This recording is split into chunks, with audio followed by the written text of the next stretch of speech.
Hey everybody, welcome to the channel. So today I've got a little welding project. We are building our cabinet door fronts in our rustic industrial style.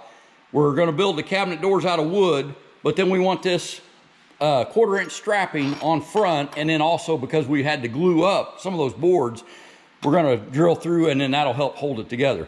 So I spent most of yesterday playing with my settings on my MIG welder and practicing welding to figure it out. And what I finally came up with, I think is a pretty good weld. It's not maybe totally stacking dimes, but it doesn't stick up a bunch and it looks really smooth, I think. So the settings I came up with on my Hobart handler, 210 MVP, I think is what this is called, but is 40 is the wire speed. And then I've got 6 on the voltage. And this is running on 220 volts. And the wire we're using is Hobart 0.030, and it is the ER70S-6. So it's the solid core wire, and we're using a 2575 gas set on 20. Okay, and looking at the chart inside the machine, so we're on steel. Here's our wire, is the 70. There's our gas mixture, 230 volts. And it is 1/4-inch material, and it's 660 is the setting the machine says. We're running 640, which is just slightly below that. So here are some of the doors that Maggie's made. And again, we're just going to put the strapping across here, making a metal frame. So let's get to it. Okay, so our first one is going to be 16. And then our supports, these will be vertical, are 3.5. So we'll cut this out. And I usually use a chalk pencil, but I want this to be more precise, so I'm going to put just a regular pencil line on this. So we're going to cut 2 of those, but I'm going to mark them one at a time to make sure I don't get off by the saw blade. So we'll come over here to our Evolution chop saw, and this is pretty much why I bought this chop saw, was I knew this project was coming up. All right, so on our steel for our 16-inch cut, I think we're ready. Okay, watch, you got safety glasses on you. Okay, good enough.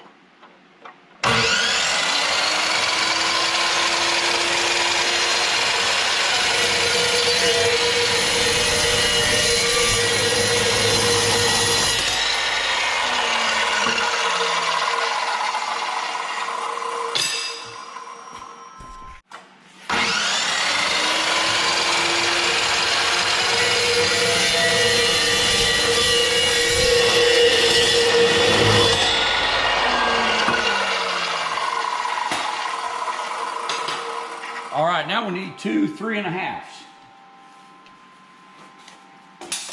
The nice thing about this saw, it doesn't heat this steel up really at all.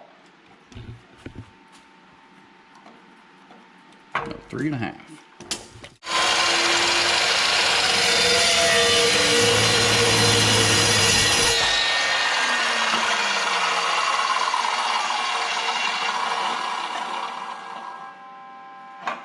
There was a thing, I thought it had a hole in it.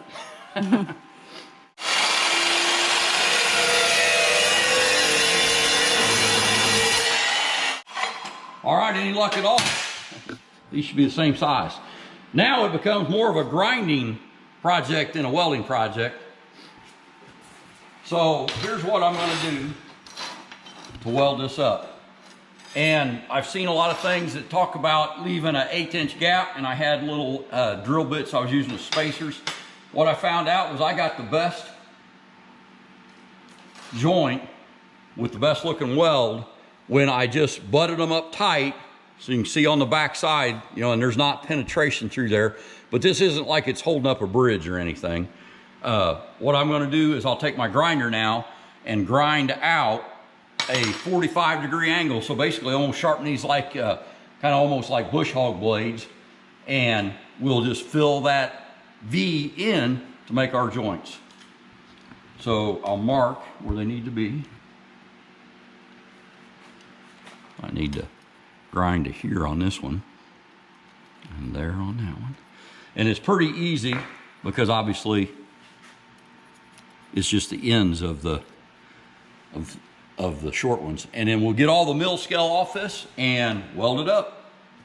So to the grinder. Okay, so we're gonna work on our little grinder here. And I kind of wish my grinding stone here is a little bit rounded. It'd be nice to have a sharper edge, but let's see what we got. Sounds like a trip to Harbor Freight. Nah.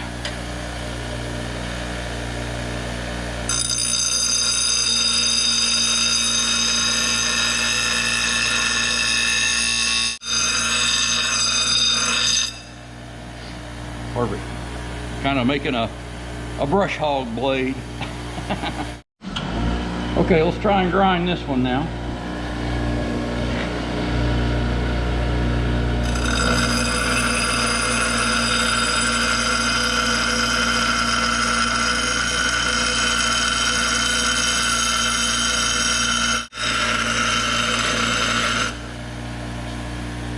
Okay, I think that'll do it. So, just normally I'm sharpening bush hog blades and stuff, so I want to sharpen this side.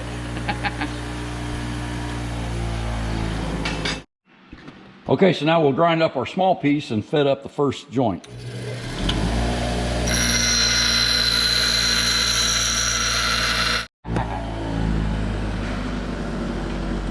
We'll see how this works. This was how the other way I had it set up to do this was.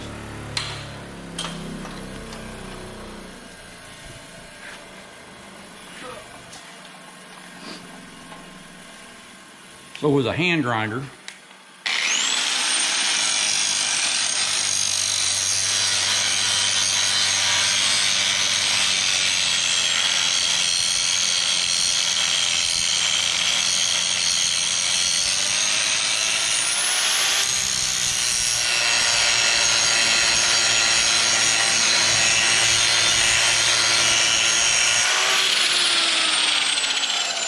I think this is gonna be the way to do it. This is the fastest way. That looks like the fastest to me.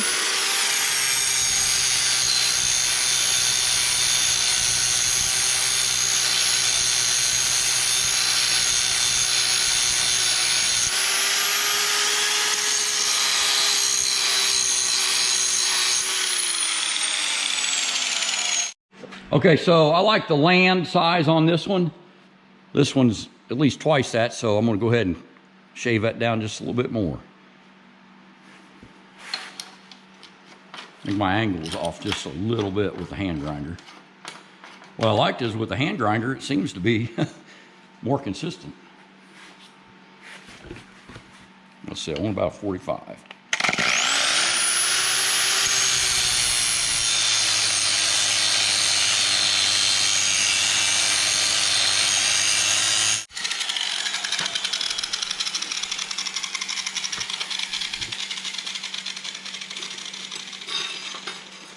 So when we put these together, we're gonna butt them up tight, and we'll make sure everything's square, and then we're just gonna fill this V in with our weld. Alright, make sure I'm not in the spark range. Did I blow a fuse? I didn't? Did you? I did something. It ain't working no more. Alright. I think my grinder's about shot. He's killed my grinder. I can't believe it. Watch this. I hit the throttle. Nothing happens, but if I spin it. I think the poor baby's dying. It's dead. Okay. He's dying. Well, we'll go to a new grinder. Oh, that sucks. All right, so we had to switch grinders. I killed that little Kawasaki one, so we got a Bosch one this time. We'll see what we can do. And it's got a guard, which I kind of like that anyway. I'm not sure what happened to that guard on that last one.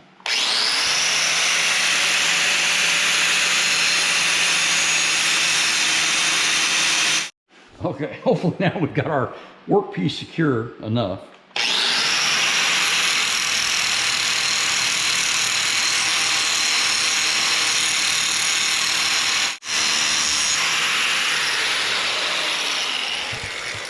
All right, that looks pretty good. I'm just gonna hit the mill scale on top.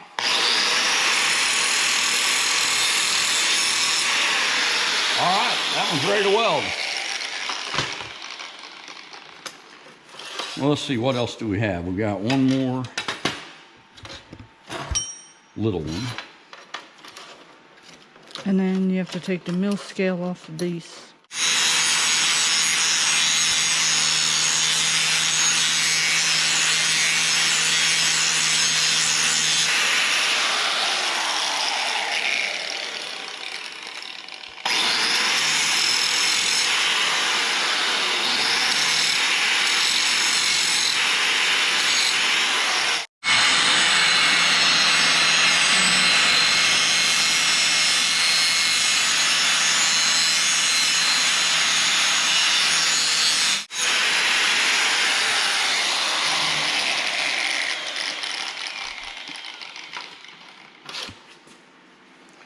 Okay. Now we have to make sure everything is nice and square, and then we'll tack everything. So I think I'll get a big square and lay it on the table. Sounds good.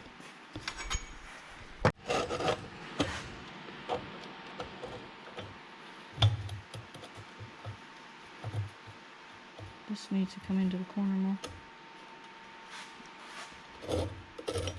Is there a blurb there? I think there's a blurb. Oh, there it is. It just wiped off.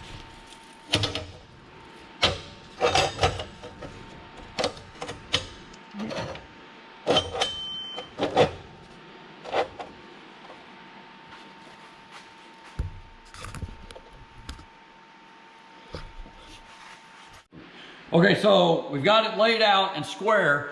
What I'm going to do is tack all of the corners so that when we start welding, it hopefully doesn't get off. And I'm going to use my splatter spray to keep from welding our square or our table to it.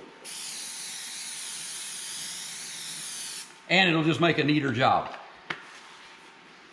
So we've got a clamp on it now, and we've got our square holding it. So I think what I'll do is I'll tack these outside corners, and I'll try to do that without welding my square. What I'll probably do is weld these two and then maybe put a tack on the inside corners on these, and then I'll move my square and weld it up. All right, so we'll fire up the welder and set some tacks.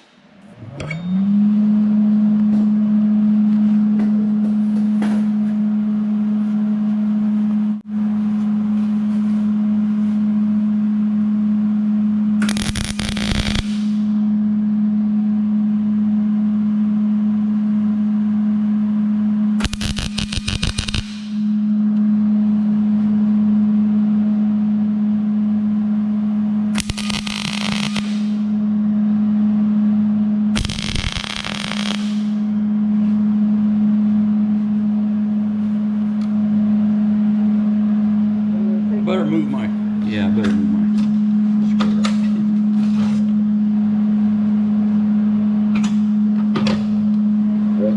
Yep.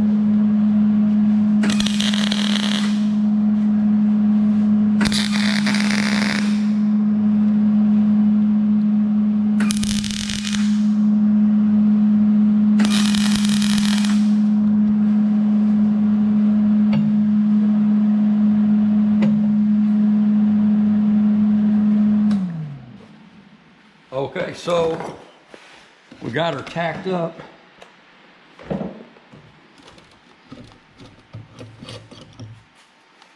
And it's not welded to the table, so that's good. So we're ready to weld. All right. And it all still looks square. Awesomeness. Yeah.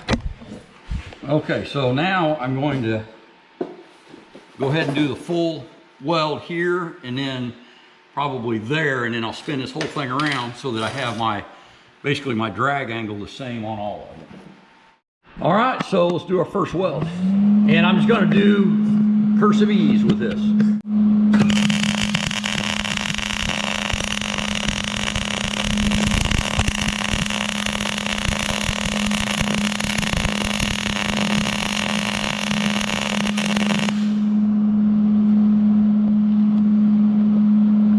I think it looks pretty darn good.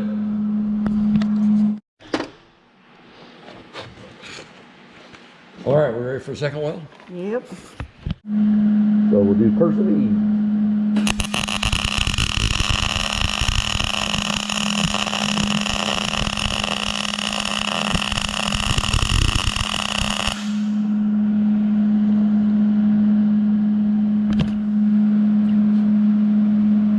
think that looks pretty good. It's really nice to me. Well, since you're the customer and the quality control, I'm happy with that. I almost stopped a hair too short.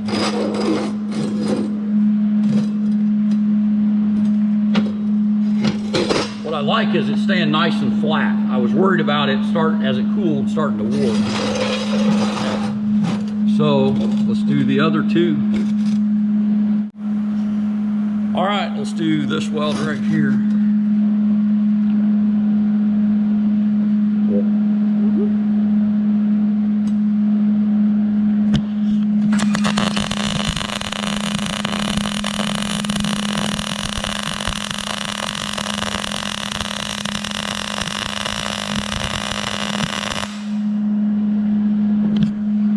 Nice. If I do say myself, pretty dang nice.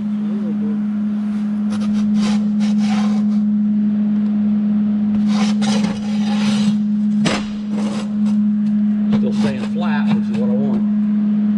Okay, we'll do our last weld here.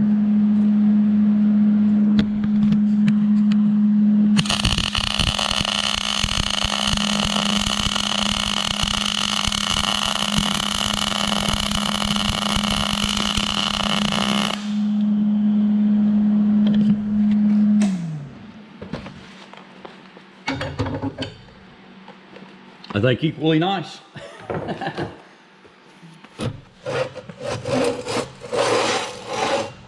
Okay, so we'll let that cool and keep it flat as it cools.